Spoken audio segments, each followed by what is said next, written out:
Good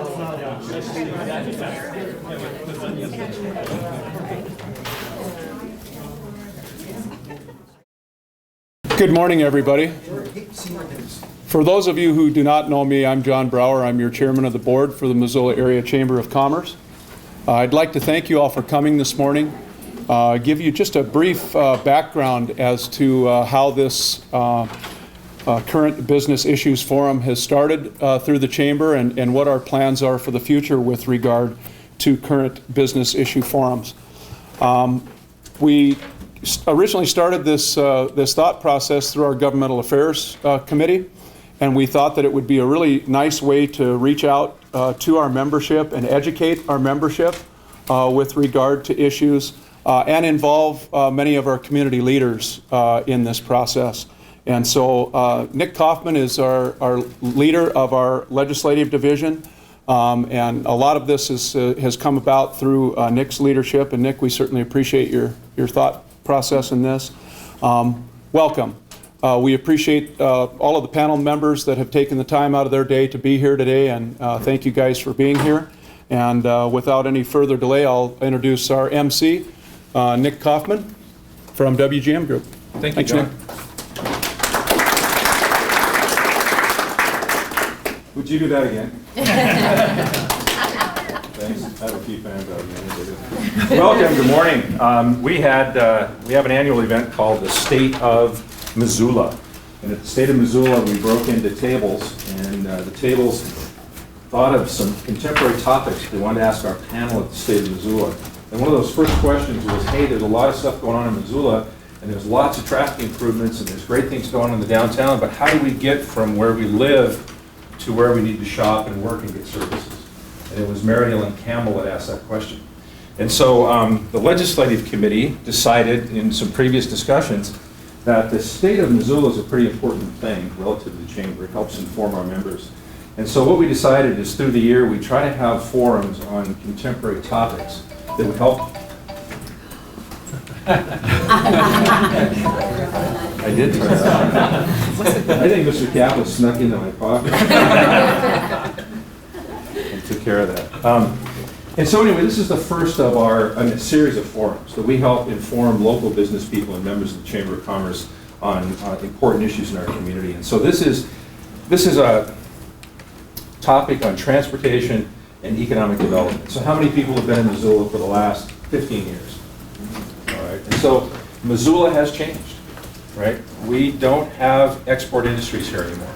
We used to be a resource-based community with timber products and processing timber products from plywood to 2x4s and studs to paper. That's gone. The resource export is gone, and the industries that process that resource are also gone. As we look at our economy, then we have the University of Montana, we have our 2 hospitals in healthcare, and we have some other great sectors in the economy, right? Transportation becomes very important to us, and not just transportation, how we move goods and services through Missoula, but transportation projects in Missoula which help provide jobs. Okay, all right. So I'd like to briefly introduce our panel. So this is Mike McKay. Mike is a manager of marketing for Montana Railway, and that's the railroad track that goes through Missoula. Okay. Mike's going to talk to us about rail. Stan Solberg is the owner of Jones Brothers Trucking, and so trucking has been a big part of transportation and jobs in Missoula historically, but it's changed. You're not hauling chemicals into the paper mill or logs and 2x4s the other way, so we'll hear what it means to you. And then Chris Jensen is the manager of the Missoula International Airport. He's been there for a while, doing a great job, keeping airlines going from here to Las Vegas and Oakland and San Francisco and other points. And then Jason Weiner is the ward representative for Ward 1, which is northeastern Missoula. He's been on the city council for a couple of terms. 5 years now, and heads up the Public Works Committee for the Missoula Area Chamber of Commerce. So that's going to be our panel. The format for today is pretty simple. Each of these presenters will talk to you about their field of interest, and then we're going to break for a while. You're going to break into groups, right? And you're going to come up with questions that you'd like to ask this panel of experts, okay? Come up with at least 2 or 3 questions, if you will, because each table will ask one question, and if Steve's table asks your question, you won't get to participate. So let's get a couple of questions. Okay, so with that, I'd like to start today, and our first speaker is Mike. Okay, I'll tell you a little bit about Mike. Mike graduated from Flathead High. Brave, right? That's right. All right, I got that correct, didn't I? Or at least it was slightly 1987. courageous. There you go. You worked with professional runners as a certified athletic trainer for Mountain West, so the Missoula Marathon is kind of an important thing to you. We've got a couple of people that organized that, ran. All right. And you migrated into the field of aviation, serving as vice president of North Star Jet here in Missoula. So North Star is a big part of our job base here in Missoula too. You survived the aviation industry and the dramatic changes that occurred after the events of 9/11. So glad to see that you did that. And you accepted a position in Montana Railing. And you've been with Montana Railing for 8 years. And it's easy for you, I guess, to look back and see that the move to Railing was a good one. Great. All right? And so Mike and his wife Joy, who's a physical therapy graduate, have been married for nearly 26 years. All right. Have 2 kids at Big Sky High School, and they enjoy the Missoula community and all 4 seasons. Mike? Keep reading. Oh, good red wine and many different recreational options, and president of Western Montana. You are a marketing person, aren't you? Yeah. All right. Yes. Yeah. Manager of marketing, Montana Railing. Mike?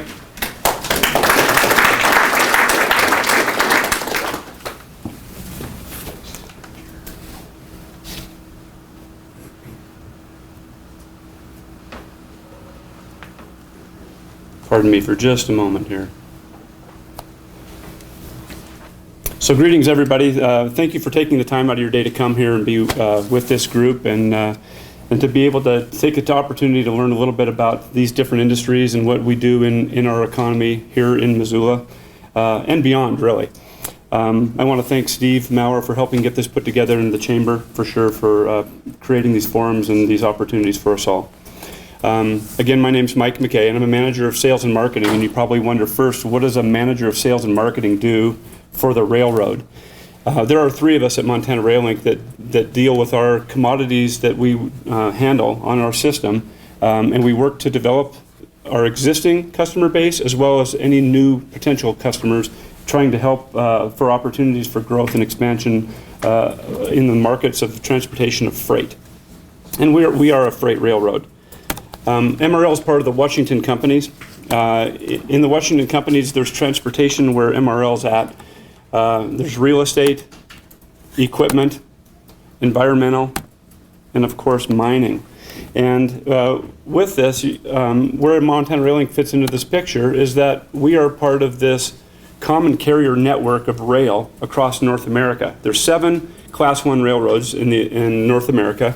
The 2 primary western-centered railroads are the Union Pacific and the Burlington Northern Santa Fe. We are part of the Burlington Northern Santa Fe system. The BNSF Railway has 33,000 miles of network. They connect with all the other railroads too. And we are a link. That's where Montana Railing comes up with. We're a link in that network. So if you want to ship something from Montana Railing, you can go anywhere that this map indicates. Or vice versa, if you want to bring something in, you could land it on Montana Railing. And it's important to note that as we are really connected with the Burlington Northern Santa Fe, they are our biggest customer. 2/3 of our business that we do is what we would consider bridge traffic related. And I want to spend just a couple moments talking about bridge traffic. Oftentimes you'll see BNSF locomotives that are going across the system, or the rail system as I'll refer to it. And those locomotives are coming typically from, as an example, a loaded a unit train of, let's say, corn from perhaps Nebraska. And it's going to the West Coast for export, could go anywhere, to the Pacific Rim or somewhere. And as it comes to us at Montana Railing, as the BNSF routes that train to the West Coast, they'll bring it to us in Laurel. And their locomotive engineers will get off. Our crew will get on. We'll mechanically inspect that train for safety purposes, and then that train will go across our system. We'll stop for crew changes as necessary, for refueling as necessary. We'll take it as far as Spokane, where we'll interchange it back to the BNSF. Our guys get off, their crew gets on, and then they'll take it on westbound from there. Same thing happens in reverse on an empty grain train.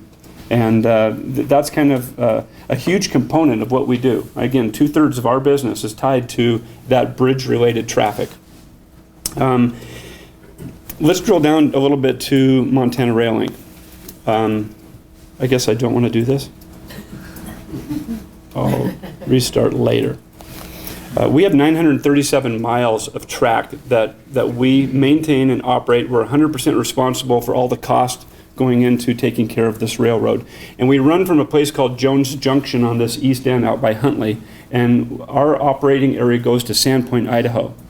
The BNSF doesn't want to interchange with us in Sandpoint, Idaho, so we actually interchange at Laurel and trade there with them, with their crews, and then we haul into Spokane. And that's where they'd rather interchange, just as a larger crew base for them. We also interchange a few trains with the BNSF at Garrison, Montana, and those trains will go down south towards Butte, interchange with the Union Pacific in a rail station called Silverbow. So that's essentially our 937 miles. You'll notice Montana Rail Link on the southern route covering the state of Montana. We serve and go through 7 largest communities in Montana, and arguably 4 of the healthiest economies in the state of Montana, in Missoula, Helena, Bozeman, and Billings. Kalispell, Great Falls, Butte are the other 3 of those economies and communities. Arguably, they're not doing as well as we are in these 4 that are served by Montana Rail Link. We are, like I said, 100% responsible for anything that happens. If a bridge goes down, a derailment occurs, it's washed out by flooding, any of those sorts of things, it's 100% on us to get that opened up and functioning, and it's our livelihood. So we put a lot of effort into that, making sure that the railroad's safe on a regular basis.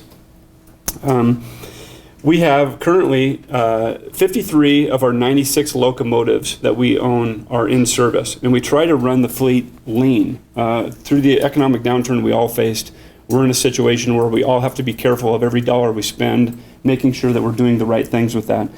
And of those 53 locomotives, I'll get into this a little bit later in my conversation here, but we are trying to be as efficient as we can with that, and I'll talk to that.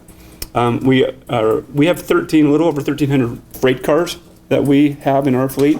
We also have the Burlington Northern Santa Fe's larger fleet of box cars and different types of rail cars that are at our disposal as well. So if a company wanted to start up and they wanted to use system box cars, as we'll call them, that conversation would happen with us, but we would work with the Burlington Northern Santa Fe to help make sure that rail cars could be supplied. A lot of companies now are being pressed into getting their own cars as part of the everybody having some skin in the game, so that the customer and the railroad are more collaborative and more of a partnership in how we're doing that. And that's being driven by the BNSF Railroad. So we have, last year we ran about 320,000, just short of 320,000 loaded rail cars across our system. And that equates out to about 15 trains a day. Half of them loaded, half of them are empty. And conversely, with the trucking industry, where the big push is to get loads both ways, that doesn't work real well with the railroad, because rail cars have one commodity in them. There's cross-contamination. The bulk that we're moving, it's really hard to get the commodity completely cleaned out, so that it's hard to make a backhaul, if you will, and make that really work. So half of the trains are loaded and half are empty, kind of just as a general rule of thumb. We will be 25 years old this Halloween. We started up in 1987 when we took over this southern route from the Burlington Northern Santa Fe. And we have about 950 employees, 350 employees in the greater Missoula area, and with an average payroll of about $67,000. That's over $23 million a year of payroll into the greater Missoula area. And so I think we are a big component of this economy here. With 950 employees across the system, it's about $64 million annual payroll in the communities that we serve. And that it's not just money going in. It's we really encourage our employees and our companies really engaged with the groups in the civic areas that we deal with.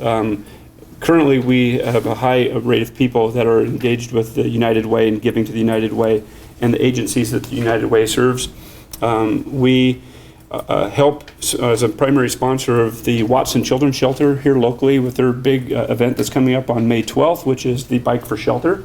And we're actively engaged with Watson on that. We are actually putting on a silent auction with the goals of raising money for the Missoula Youth Homes here. And that's an online internal silent auction that we're going to do to help raise money from our employees for Missoula Youth Homes. So let's talk a little bit about Montana Rail Link. I said 2/3 of our business is tied to the BNSF. That means 1/3 of it's left to do what? And that's on our own railroad, where we actually haul forest products, both finished and raw products. And I was talking to somebody a little bit earlier about this, and I'll just diverge here just for a second. You want to know how the economy is doing. One of our leading indicators is rail traffic is looking at what we call center beams, or exposed cars that you can see the product on them. They're a flat car, and you'll see the finished lumber that's all packaged. You see all that white lumber. You'll recognize that there's more of that happening right now. A lot of that's going across us, westbound, product from west going eastbound into the heartland. And that's where most of that growth is happening right now. And there's more of those cars, more frequency. That's a good thing for all of us too. So forest products, we deal with grains, corn, soybeans, wheat, both for feed and for food consumption, fertilizers to help with those crops. Energy-related products, liquid and solid, both in coal and petroleum coke and petroleum gas. And then my favorite, of course, rocks. That is my commodity group that I serve. And when I first came on to Montana Rail Link and I was told I was going to be dealing with rocks, it didn't sound overly exciting. But let me tell you, it's quite a lesson in the state of Montana and what the treasure state really is. And I deal with cement and lime, talc, gypsum, ores, aggregates, all kinds of different rocks, things that are mined and dug out of the ground and done in a real good way in the state of Montana. Interesting note, we have two talc plants down in Sappington and Three Forks, down in that area. And they have a mine called the Yellowstone Mine down by Ennis. It's the purest deposit of talc in North America. And they ship worldwide. I was visiting with Stan a little bit about this. We have about half of their freight on rail, half of their freight goes on truck, and they do in the neighborhood of 6,000 to 7,000 truckloads a year out of that area. It's probably outside of when Smurfit Stone closed down, it's probably the biggest single export that we have coming out of the state of Montana. Let me dive into a couple other things. Safety. We're extremely concerned about safety on our railroad. It's our highest priority, and we're working diligently to make sure that we are staying safe in terms of functioning on the railroad. Last year, we were awarded the Most Improved Safety Award, where we have 0.62 injuries per 200,000 man-hours of labor. 6 injuries total for the year. All 6 of those employees returned back to work. So highly safe, as well as Operational Lifesaver. If we had more time, I'd dive into that more. I want to talk just briefly about the environmental aspect of what we do, and that is these locomotives. The second locomotive that you'll see here, we installed, these are our older generation locomotives, we installed auxiliary power units, reducing emissions out there by 90% in idle, when those locomotives are in idle mode. In the Missoula area, 100% of the locomotives that are here have idle reduction technology on board now. And when they're in idle mode, which they have to be in order to keep fluid circulating, they will burn about 4 to 5 gallons of diesel per hour. With these APUs on it, now it's down to 1/2 gallon per hour. And when we get above 40 degrees Celsius, the APU will actually shut off the locomotive, because 40 degrees Fahrenheit, is where we need to be in order to not have to have those fluids circulated. So at that point, we're at 100% savings in terms of fuel consumption and emissions produced. So what I'd like you to take away from today's little visit here is that I believe that we are a great community partner in terms of the companies we work with, as well as the revenue that's given out through our employees and through payroll. We're a solid employer both here and across the state. We're progressive in terms of our safety and our environmental efforts that we put forth. And I think that we're a low-cost provider of freight transportation service, valuable asset to this state.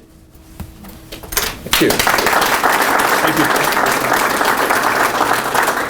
you. So you didn't tell the whole story. So there's the multimodal aspect of Montana Railing with the trail system along the Bitterroot Branch through town. The permissions from the railroad for the pedestrian bridges at Scott Street and what you do there. Mike Halligan, YMCA, Partners in Youth, community-focused, multimodal freight carrying. When Steve pared this down from 15-minute talk to 10, that's an awfully difficult thing to do Railroad 101 in 10 minutes. You did it well, Mike. Yeah. All right, big hand for Thank Mike you. once again. Thank you. So Stan Solberg, come on up. I'll talk about you and they can look at you and then they'll be listening to you when you first speak. Fine figure of a fellow. So Stan was educated, went to school. He was in the last class at Lincoln School in Rattlesnake. Pretty cool, eh? Hoagie Knight. Attended the University of Colorado in Boulder. Started his career in trucking at Northwest Transport in Denver in 1992.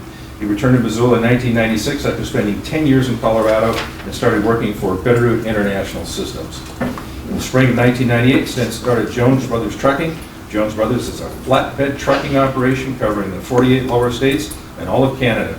In 55 trucks, 14 employees are based in Missoula. Stan recently became the sole owner of the company. Entrepreneur, trucker, talk to us about what you do. Thank you, Nick, and thank you everybody for being here. I appreciate you taking the time to come down and hear us. So how does trucking fit into the national and local economy? Actually, trucking covers about 70% of all freight transported across the U.S., so it's huge. It generates about $255 billion annually. That's about 5% of GDP. The thing that is really amazing is that there are 500,000 trucking companies out in the United States. Of these, 96% have fewer than 28 trucks. 82% of those have fewer than 6 trucks. So you can see that the trucking industry is made up almost entirely of small businesses. But because of this, it's a very fractured and disorganized industry. Trucking companies only seem to be united in their competition with each other. In July of 1980, Jimmy Carter signed the Motor Carrier Act, which deregulated trucking. Up to this point, the government, through the Interstate Commerce Commission, controlled all entry and all rates that trucking companies could charge. After deregulation, anybody with a CDL and a truck could go into the trucking industry, and many thousands did. After the completion of the interstate system in the 60s and 70s, that gave trucking the transportation infrastructure to take advantage of this new freedom that they felt in deregulation. And the industry expanded mightily to meet the demand of the expanding economy. Some trucking advocates would even say that deregulation of trucking was responsible for the economic expansion of the 80s and 90s. It's been said that the health of the trucking industry nationwide leads the national economy by 12 to 18 months. So trucks move 70% of the freight nationwide, and they carry the building blocks of the national economy. And it takes time for manufacturers to take those building blocks and take them from raw materials and turn them into economic activity. So they're leading that way. And the corollary is also true. When trucks stop transporting goods, it takes time for industry to work through their inventory and show some economic decline. So the economics of trucking operates on a pure supply and demand dynamic. Because of deregulation, the only thing determining capacity in the trucking industry is the demand for trucking services. Low margins in trucking don't allow for much variation, and the industry average is less than 5% profit. So when the number of trucks begins to eclipse the demand for trucking services, there's an intense competition to hold on to that business.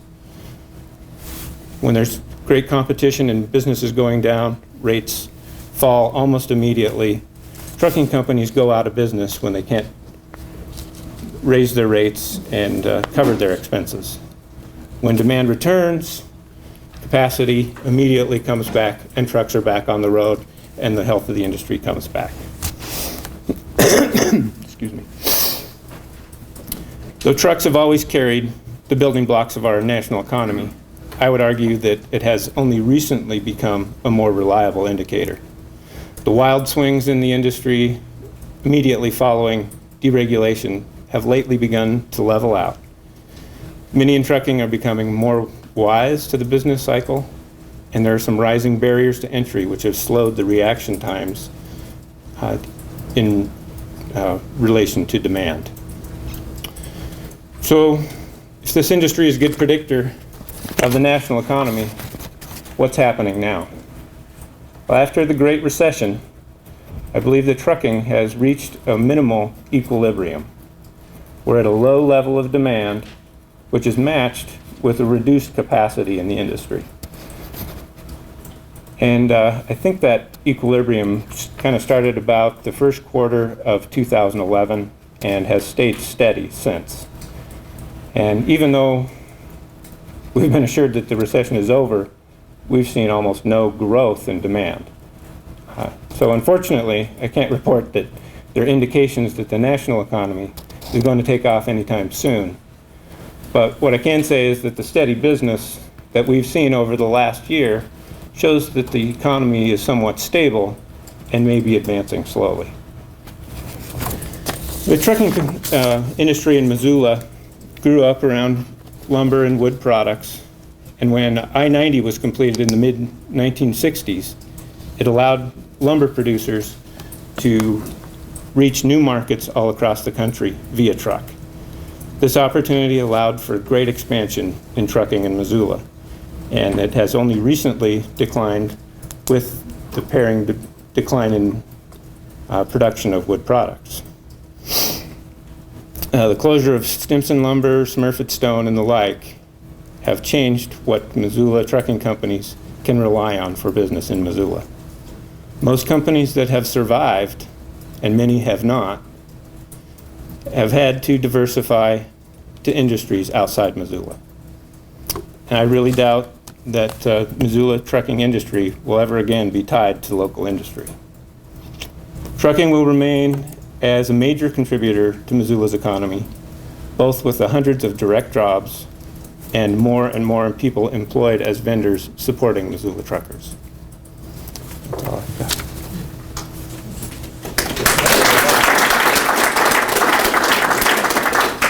So Stan, while you're up here, I have a question.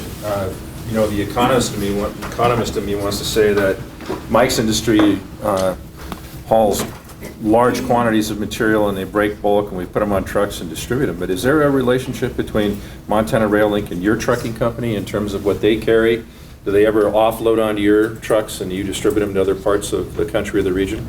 My company does not. Okay. We do not, so. All right. Well, thank you for your time. Thank you. All right. Chris Jensen, come on up. Always smiling. This is the man that lets you go to Las Vegas for that very reasonable flight on Allegiant. But let's All right. come on over here where they can see. I got to get my technology going. I want to talk to you a little bit about Chris. So Missoula International Airport is a 2,700-acre commercial service airport served by 4 airlines, 3 air cargo carriers, 2 fixed-base operators. The airport is home to a large general aviation population, the smoke jumpers, the USDA Forest Service, Homestead Helicopters, Aerotronics, NOAA, and Museum of Mountain Flying, excuse me. Another record-breaking year was achieved in 2012. 582,000 passengers through the terminal. That's great. And you kind of reorganized how the terminal works too, didn't you? A little bit, yeah. MSO, the director, Chris Jensen, is responsible for the overall management of activities under the jurisdiction of the Missoula County Airport Authority. You've got a board, right? Correct. Prior to assuming his position in 2005, Chris held the position of airport director in Elko, Nevada, Chris received a bachelor's degree in aeronautical studies from Embry-Riddle Aeronautical University in Prescott, Arizona. Mr. Jensen holds a private pilot certificate and was named Airport Executive of the Year in 2011 by the Northwest Chapter of the American Association of Airport Executives. Chris and his wife and 3 children live in the Bitterroot Valley. Chris Jensen. Thanks, Nick. That was certainly a rousing, probably the best introduction I've ever had. I appreciate that. So I'm going to see if I can figure my way out of this, because I also have a PowerPoint presentation that I plan to bore you with. There it is. And I also would like to start off by saying thank you for having me here and helping me figure this out, right? No, there we go. Okay.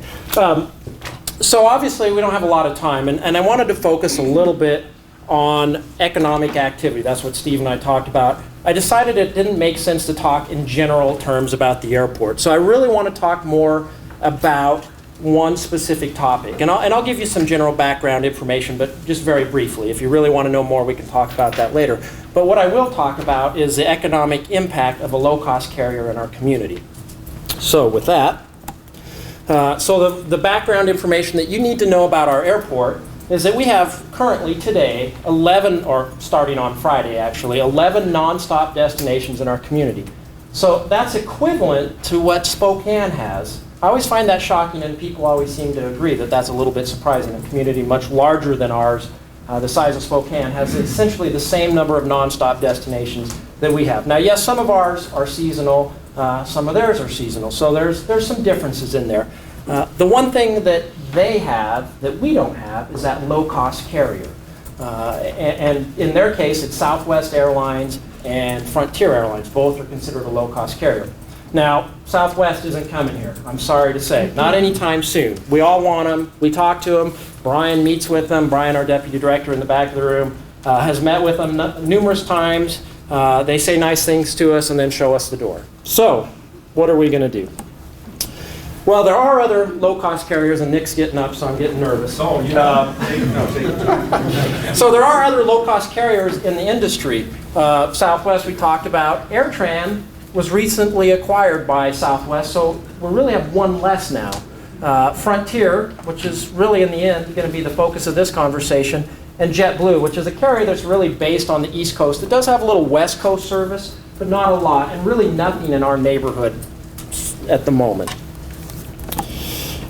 So this is a slide. I'm sorry that it's probably a little bit difficult to read, but this is really important to you, the travelers, because you're the ones that are paying the price to fly on the airlines in and out of Missoula. So if you look at this, at the high end is Fairbanks, Alaska, not surprisingly, and I know it's hard to read, but it's $522 each way for an airfare. That's a lot of money. At the low end is Atlantic City, and it's $148. In the middle, roughly, is Missoula, and it's $384, even though I think it's difficult to read. And you can see we're a little bit above average. This line represents average at $328. So we pay more as citizens of Missoula and western Montana than what the average person in the United States pays. Are you surprised, any of you? Yeah, I'm sure. I see all the heads. No, I know. This one is probably even more important to us because this is what we pay in comparison to communities around us. So not surprisingly, Spokane, because they have that competition that we talked about, is on the low end at $300. On the high end, not surprisingly, is Butte. We are actually at $384 on the lower end, but you need some additional information.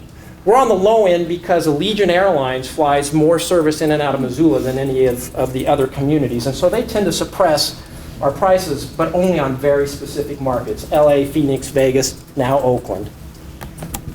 This is a slide as business people that you're more interested in. If you look, you see Missoula with our average fare at $250 to $4. Bozeman, their average fare at $194. Now what do they have that we don't have? They have Frontier Airlines. Billings, $191. Same story, Frontier Airlines. And if you look, these are more traditional business type markets: Atlanta, Chicago, Dallas, and on down the line.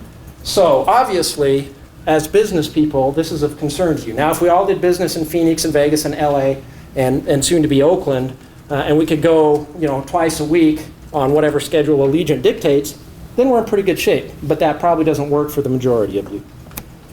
So, with that in mind, what are we as a community to do? Well, what we're seeing is a lot of communities are now reaching out and becoming more aggressive than they've ever been to attract a low-cost carrier.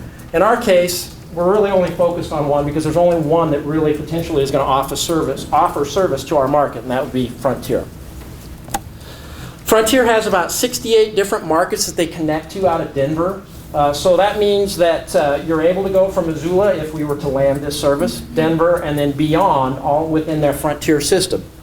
So you get those lower prices that are offered by the low-cost carrier. And not only that, but a lot of times a competing service, so say for example in Salt Lake City, where Delta has a hub, Frontier also flies there. So a lot of times Salt Lake will match the Frontier pricing. So it has the general effect of reducing our prices overall. Okay, so this is the hard part of the conversation. What we're seeing now is that communities are working on ways to incentivize airlines to come to their communities. And what we call that is really risk mitigation. When an airline starts service in a community, it requires a period of time before it becomes financially successful or positive. And so what communities are doing are looking at ways to mitigate that risk, to help the airline get into the market, and that first part of the operation where it's not profitable, kind of help share that risk, if you will. And they do that in a number of different ways: revenue guarantees, travel banks, marketing support, and fee waivers. And we don't really have a lot of time. I don't want to get into the details of those, but I will tell you that we have had some communities that are close to us that you all know very well that are doing this now, and now we are in the same position. We're starting to have these conversations and putting together an effort to do the same thing. So here's one of those examples, one of those communities that we talked about. Bozeman landed Frontier back in 2008. Incidentally, Frontier announced that they were coming to Missoula at the same time. They then went into bankruptcy, came out of bankruptcy, continued with their plan to go to Bozeman, but did announce that they weren't going to be able to come to Missoula. What was the difference? Well, the difference was that Frontier received a $145,000 revenue guarantee from the community of Bozeman. So Missoula, we weren't giving them anything. Bozeman was, and in the end, it's obvious they got the service, we did not. So this is just quickly what it means to us, and I'm trying to make sure I stay within my time here, so I'll go quick. So this is what happened to their fares when Bozeman entered the market. Bozeman went down 11. At the same time, we went down 4%, mostly related to Allegiant. The national average was flat during that time. So you're looking 2007 first quarter to 2010 first quarter. This is the change in the traffic. So in other words, passengers. So Bozeman's traffic went up 6%. Ours went down 4%. The national average went down 9%. This is the slide that should be most important to all of you. This is the impact of the fares to people in the Bozeman community when Frontier entered that market. So these are real dollars that they were saving. They're no longer paying.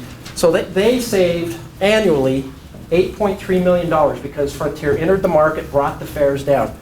If we were to get the service, it looks to us in our estimates right now that we would save about $4.5 million collectively. Big number. Quickly, Great Falls. Great Falls just announced that they now have Frontier service starting this summer. The way they were able to do that is they were able to give a community-based effort to raise $300,000 to mitigate risk to get Frontier to start the service. Their airfares, this is the important thing. The day the service starts, as soon as it was announced, on the day that the service starts, it was the end of this month, I believe, dropped 40% overnight. So it's an immediate effect. This is, again, a Bozeman example, or I'm sorry, this is Newport News, Virginia, and maybe I'll just skip over this one real quick. This is another airport example, and this was Bloomington, Illinois, and then this is the one I actually wanted to get to. This, again, is Bozeman. They've become very aggressive. The community raised $688,000 combined with a grant from the federal government. There are grants that we can use that actually allowed them to get nonstop service from New York City to Bozeman. It's once a week, it's seasonal, but it's a start. And typically what happens is you try to get the service in and then grow the service. And so, again, Bozeman being very aggressive.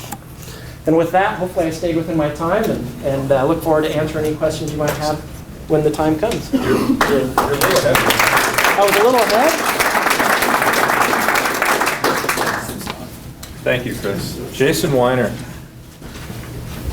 I've got 3 pages on Jason, but since he successfully was reelected last fall, I probably don't have to say anything to him. So I'll talk a little bit about Jason here. And so Jason comes to us from the public sector, and in Missoula, Montana, we have a lot of public sector, private sector partnerships. And he pointed out to me one day in a very serious and very careful way at the same time that the jobs in local government are important to our economy too. And it's not just the jobs in local government that are important to our economy, it's the jobs that local government generates, and in particular in transportation and transportation projects, because they're the ones who get the federal and state funding. So Jason Weiner has represented Ward 1, basically in the northeast Missoula area on the city council since January 2008. Seems longer, doesn't it? Chairing the Public Works Committee for the duration of his service since 2011, Jason has served as the City Council's representative to the Transportation Policy Coordinating Committee, which is an intergovernmental body that allocates federal transportation money in the greater Missoula area.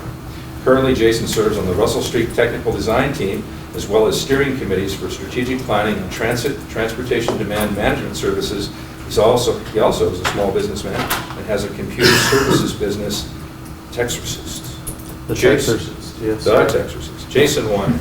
Thank you. Yeah. Thank you all. So government, when it's doing its job well, is a catalyst for 2 things that I think are both really important to our community. And the first is commerce, and that's why you're all here, and that's why you know it. And one of the chief ways that we catalyze commerce is providing infrastructure, the basis for doing business. The other thing that we do is we catalyze culture, which is the community, the things that tie us together. Clearly in Missoula, that feeds into our ability to achieve our commercial goals. And transportation is a key part of that when you think about the things that tie us together, that make us a community. This is the stuff that government builds. Transportation infrastructure in Missoula is funded from a variety of sources, and it's kind of a complicated web. It's tough to get a number for the overall investment. This is my first attempt to speak off of one of these, so you'll pardon me if anything goes wrong. But a major piece of that is federal investment in Missoula, and this is the federal transportation bill. And you know, the result was about $13 million in federal fiscal year 2011 of investment. That's down to about $6 million this year. It's projected to go up again to roughly around $10 million during the next 3 years. A lot of that is programmed by the Montana Department of Transportation, and it's dependent on the projects that might come through. But it's about $50 million over 5 years of federal transportation money that's invested. We also get transit money that's programmed about $3 million a year, for instance, into Mountain Line out of the transit bill. The overall amount, which was surprising me with the size of it, and we have some experts here who might be able to correct me on any of these figures, but it was about $65 million from the transit title in the transportation improvement program, which sort of oversees all that.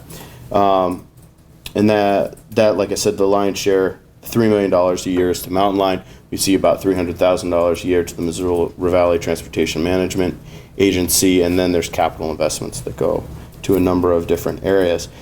All of that is programmed in a document that we're required to produce by the federal government called the Long Range Transportation Plan. And it is where we say these are our priorities for the community based on the competing goals and interests that are there, that we're always trying to balance in everything that we do, but especially when it comes to transportation investment. We have not had one of those in almost 4 years. And it's a shame because the federal government tells us plan 20 years out into the future and do that every 4 years. But they can't get a bill to us that tells us the basic parameters for doing that planning. So it's always struck me as just a bizarre exercise. Right now, Congress is again trying to get one of these bills through that tells us here are the parameters. This is how much you're going to have to invest in transportation. Here are the ways in which we expect you to invest it. Right now we're operating under a 90-day extension. you can imagine that makes it very difficult for us to plan. It also, I think, makes it difficult for the private sector to plan how they're going to staff up to meet the needs of providing the design and construction services that come with that transportation money. So, if you got a second, dial up your senators and representative and let them know it's important for us to get a transportation bill that allows us to plan for the long-term future. A lot of our infrastructure investment is driven by that. There is local money, of course, that's going into this. Of the overall general fund support that comes off your local property tax bill, about 8 to 9% of it goes into engineering and the streets division of the city department. Overall, it was about $2.5 million to street maintenance last year. Most of that, $1.8 million, is to personnel. And I know Steve King is here, or maybe he was, but he had to go, so he won't be available to correct me. But that's partially funded by a city gas tax. The city's share of the gas tax, which is about $1.1 million per year. An interesting fact about the gas tax is that it is not a percentage tax. It is a per gallon tax. It has not gone up since 1993. So it's not indexed to inflation, and it hasn't changed. And what that means is its purchasing power has declined precipitously over the course of the last 20 years. We buy less with the amount of money that we have, and the amount of money is not changing as the cost of goods go up.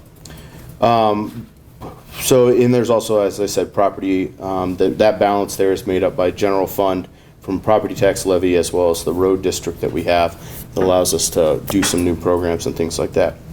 I'm really sort of above the level of what individual projects we're doing. It's not my area of expertise. We get presented the work plan, but our engineers are inventorying pavement conditions and doing what they can to fix it as it goes. You'll see they're out on Front Street this morning. That's really a catch as catch can, but that's what we do. And then we have major projects each year that we undertake. Last year we did 5th, 6th Arthur in cooperation with the university. That was a really great collaboration among the local government, the state, and the university to get a project that really worked for the neighborhood. WGM, Nick's firm, provided terrific support services on that. Some things that we have coming up that I'm sure that you're interested in, major initiatives, is of course Russell Street. We finally got an environmental impact statement, which gives us the parameters, and now we can go to design. On May 24th, we're going to be interviewing 2 teams of consultants who have provided a statement of qualifications. They're going to give us a proposal on how they'll see us through this project. Our goal is to get a bridge on the ground in 2014. That's aggressive, but that's what we're aiming towards. And it'll start this summer by doing the design of the road, and there'll be a lot of opportunity for people along the road and throughout the community to participate in what it's going to look like when it's on the ground. But whatever it looks like, it's going to be a lot better than we have right now. We're talking about trail connections under the bridge to unite both sides of Russell Street. We're talking about curbs and sidewalks along one of our busiest streets in town. It's really a shame that we don't have that. We're talking about a 4-lane bridge, and I think a lot of mobility improvements throughout the corridor. So stay involved in that as it comes along. We're also going to be working even quicker towards improvement of 3rd Street. We are again engaged in design, and that'll be a little bit accelerated of the Russell Street design. It's just not as complex. We just awarded the first phase of that to WGM. They're going to do the design work on that road, and we're going to get it under construction with local money, impact fees, and property tax, and our share of gas tax next year if we can. So the long-range transportation plan, despite the lack of a transportation bill, is under revision. May 3rd is the next opportunity for you to weigh in that. And that is really the large-scale questions about whether we're investing in expanding roadways, rehabilitating what we've got, investing in transit service, allocating money to construction of bicycle pedestrian facilities, safety programs, transportation demand management programs. It's the big picture, the whole ball of wax. There are pieces that we're looking at in particular we're reviewing the travel demand management services we do, and this is basically what do we do to provide people options, incentives to do something other than travel by themselves in their car, because it takes a lot more road if everybody's in the car by themselves than it does if people get around basically any other way. So it's really easy to be cost effective with those programs because the cost of expanded roadways is so high. At the same time, while Missoula's realized that, we've done it in a number of ways. I mean, we've got 5 or 6 different agencies that provide some sort of TDM service, and what we really need are some across the board benchmarks on cost and cost effectiveness that let us know where our first dollar of investment is the most effective and where our next dollar of investment is most effective, and how it competes with all the other needs we have. Mountain Line is also doing a comprehensive operational analysis right now, which is really saying what should the bus system attempt to do over the next 20 years. And it's been a really interesting process to look at that. This long-term system design, it looks at land use, and it really is struggling with the competing goals of providing a high level of service in a more compact area versus providing connectivity to sort of far-flung areas. And so you can imagine there are benefits to both of those. But transit is a real catalyst for investing in land use if there's stability in it and if there's enough frequency to drive people to use it. And the final thing that the City Council is doing, we do this every year, is we try to build sidewalks and complete a pedestrian network. And I'm pretty excited about 2 projects in my neighborhood, which is the bottom part of Van Buren Street. We're going to get some sidewalks built along there, sort of stabilize that roadway, and then getting a sidewalk on Lolo Street so that there's a connection from the West Rattlesnake to the East Rattlesnake. And those have been a long time coming, and I'm pretty excited that I could be a part of that. The only thing that makes building sidewalks difficult, the main thing, is how we pay for them, which is if you're next to the sidewalk, you pay for the sidewalk. And as we view pedestrian facilities as a community resource, assessing individual people for them strikes people as unfair, particularly if they're the individual. And it's how we've built our sidewalk network in this town, right down to the sidewalks outside of this building. But City Council is trying to look at a way to share the cost around the city, to allocate it rather than taxing somebody $8,000 in a given year to build the sidewalk on their block, to run it sort of like an insurance program, because we're going to come for your sidewalk sooner or later, and if you pay a little bit every year, then you can dilute the pain, and we can get a community resource that we need throughout the community without unfairly burdening the individuals who might just happen to be along the route. And right now we're designing that program, and council will be debating it. We haven't scheduled a public hearing yet, but I expect something during the summer. I'll be happy to take your questions and to be shuffled off by Nick. Perfect. Perfect timing. So before you go, before you give him a round of applause, I talked about local government in terms of their role in the economy, but I want to talk about another really important aspect of local government for business people in the community. And that is when you have a local government that is consistent, predictable, and fair, it allows the business people of the community to invest in this community. And that's really the heart of the partnership. Transportation is a big part of it. You've been a great council person, and thank you for coming today. All right.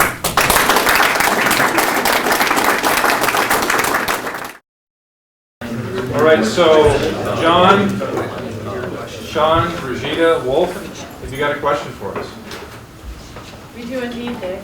We have a number of questions for you. Could I have just one? Just one? Okay, our biggest concern at our table seemed to be the low-cost airfare. We all recognize that, it's going to be an economic driver for this community to get a low-cost carrier in here. And we're just wondering if anyone is aware, and particularly Chris is aware, of an effort that is being made at the time to provide the revenue guarantee similar to what the community of Bozeman has done. So, Jason, you want to answer that? What Windermere wanted to keep in for the guarantee. Mike, anybody? So, yes, the answer is yes. And obviously, Brigida is sitting at your table. MEP, I hope I'm okay, Nick. I'm standing up here again. So, we had not had a group really in the past that was set up to properly address this issue. And in fact, 5 years ago, this really wasn't an issue that communities were dealing with. This is really a recent phenomenon. With the formation of MEP, Missoula Economic Partnership, we really now have a group that's kind of bringing all of the business partners together and actually is starting to have that conversation and leading the charge. And in fact, Regina's kind of put together a sheet that I hope maybe she has more of. It looks like she has shared them with her group even. That might be interesting for people because it kind of gives just a quick summary of the effect and then some of the communities that Frontier, and we really are focused on Frontier at this point, but that they serve. So you could look and see how that might benefit your specific business. But the thing to remember again is that airfare will come down in general.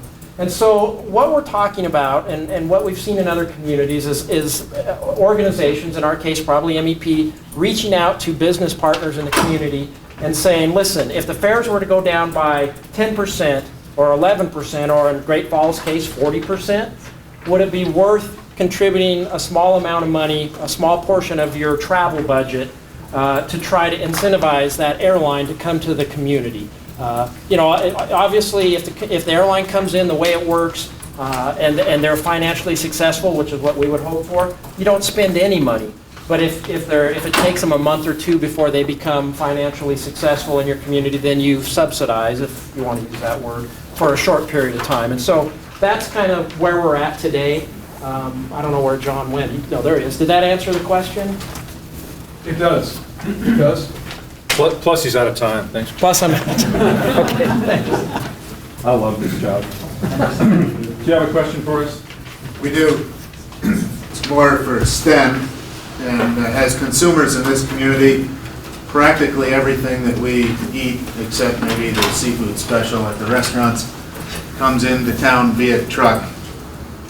And so our question has to do with the stability of the labor pool, given the other dynamics in the country. Maybe a better way to say that is, what's the risk to this community of strike or labor shortage in terms of availability of goods? Well, at this point, there's very little risk to strike, as trucking's been deregulated.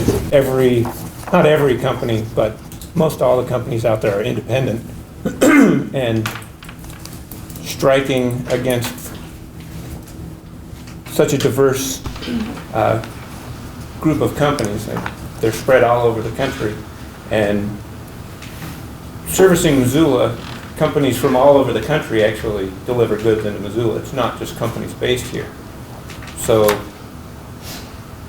I don't think there's any risk there at all. Having labor available to do the job is probably the problem. There's a prediction that we're facing when demand returns and the national economy turns around and trucking starts to take off again, there's going to be a huge shortage for drivers. I think that probably will only drive prices up and labor will follow. But I don't think there's a risk of not getting those goods. Excellent. Thank you, Stan. And Wolf's ears perked up when you said jobs, because he chairs or is in transition to chairing the Workforce Development Committee for the Chamber of Commerce and works very closely with the COT to make sure that we train for temporary needed jobs in the community. That's a great question. So we move around the room. Did you guys come up with a preferred alternative? We did. Thanks, Dan. Actually, those guys stole our first priority question. They must have embedded someone here and heard it about the travel, the air travel, and the importance to the community of having a low-cost carrier. So that was our number one. Number two was, it was actually a rail link question regarding the future of the Bitterroot line and whether or not that is something that is in expanse mode for Montana Rail Link. And as a combination, another question here, what about people mover? Has Rail Link looked in or thought about any combination with Amtrak and people moving? Sure. Both good questions and have been brought up on multiple occasions. First, on the freight aspect of the Bitterroot branch, as we call it, We will continue to work with the companies that are down there. There's 5 companies that have agreed to partner up and guarantee a certain level of freight service so that we can have a number to hang on in terms of how much maintenance we can do and everything else. And that's an opportunity that we'll continue to partner with those folks down there.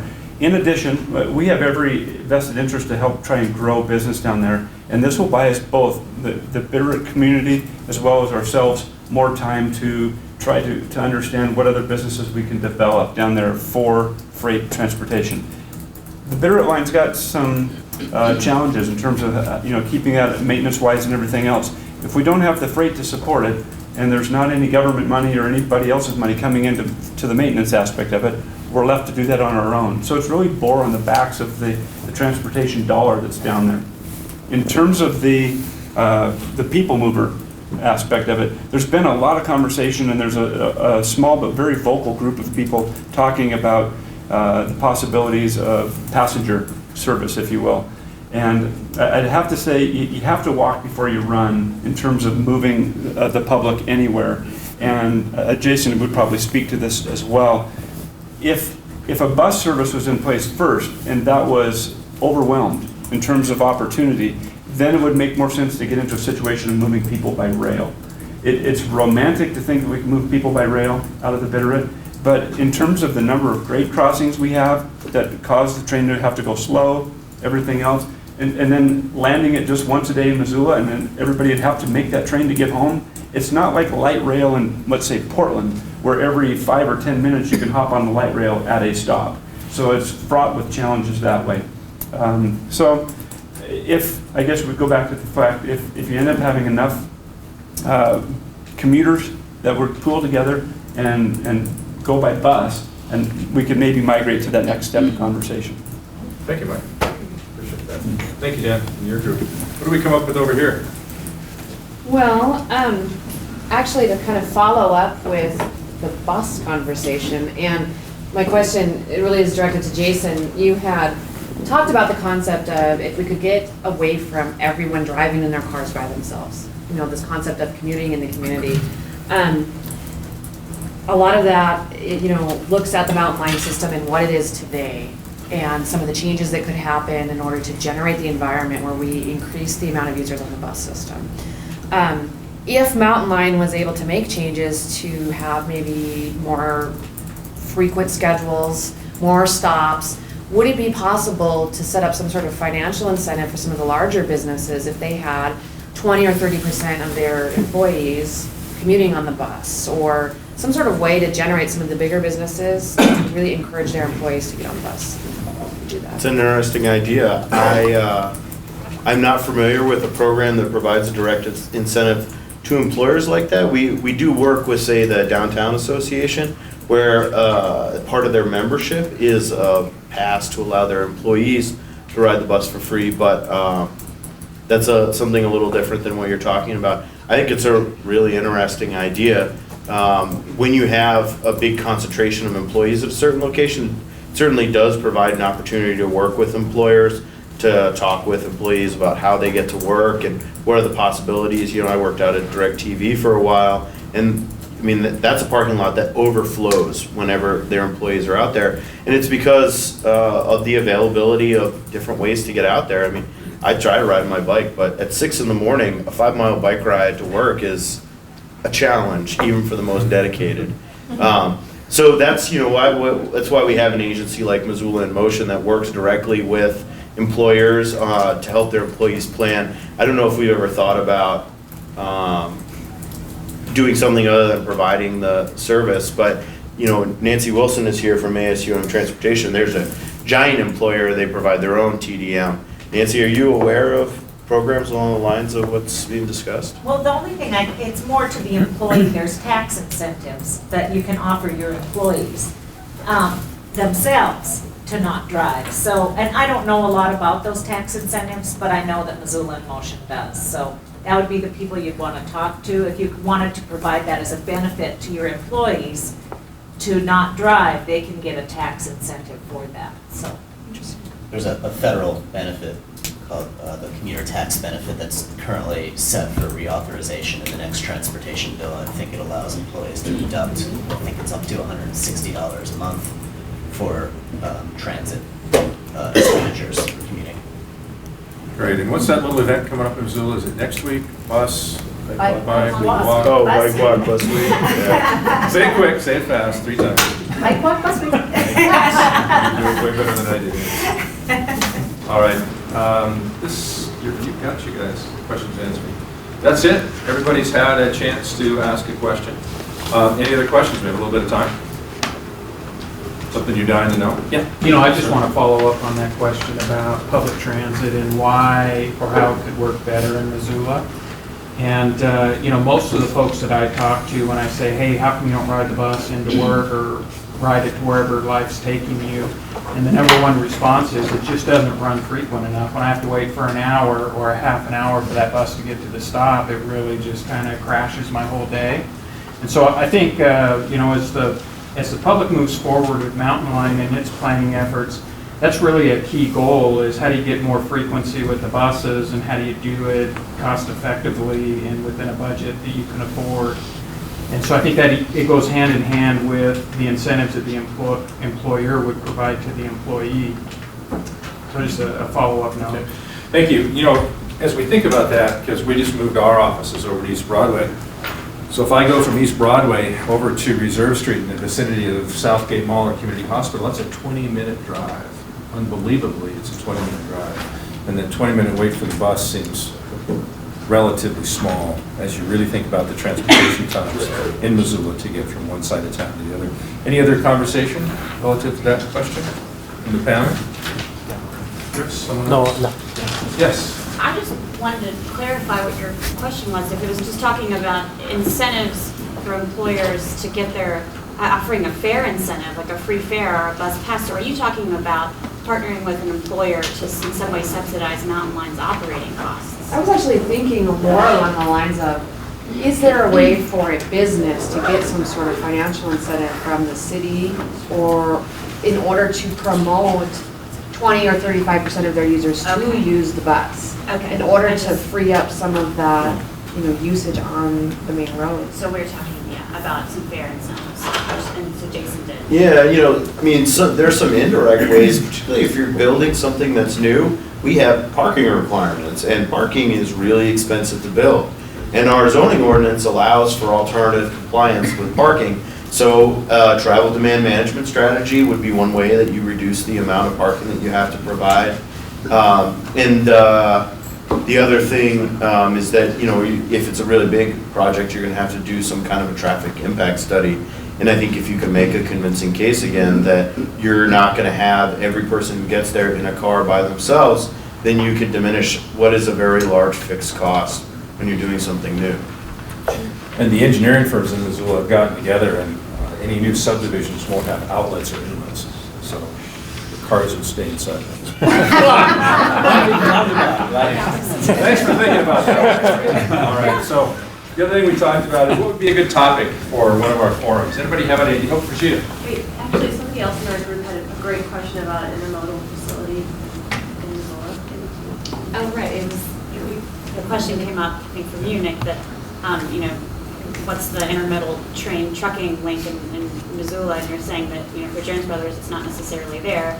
Is that because we just aren't shipping things out anymore? Or is it a lack of an intermodal hub, that kind of infrastructure? I think that most of the infrastructure for rail truck traffic is occupied by CTA Architects now, above the Orange Street Bridge. That's where the terminal was.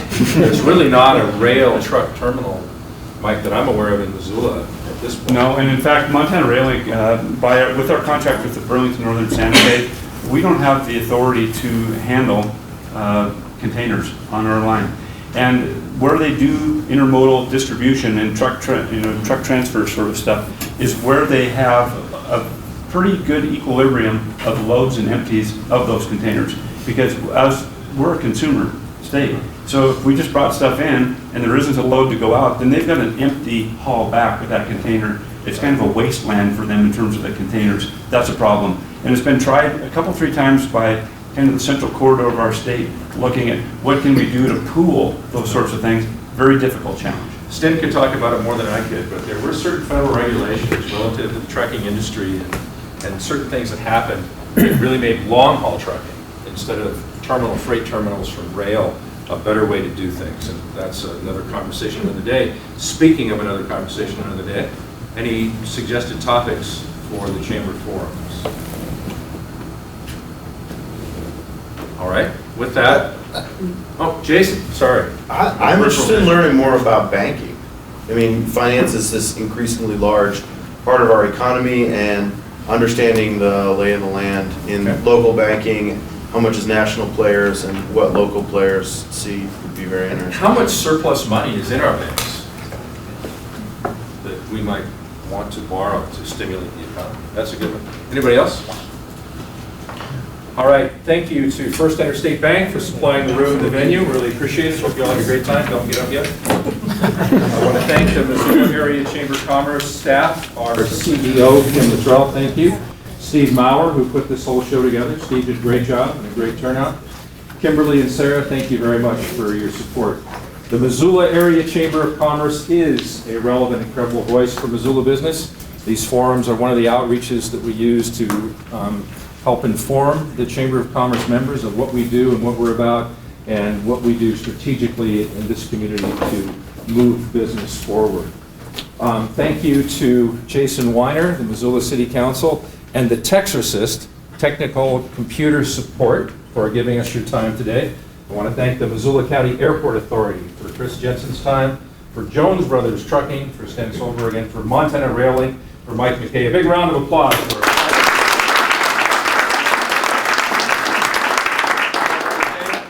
When Mountain Water Company sends 4 people to a meeting, you have to like that company. So if you haven't gone on Facebook and liked Mountain Water, you need to go on Facebook and like Mountain Water Company so that we get more money for the Carrots Park rebuild. Thank you. Have a good afternoon.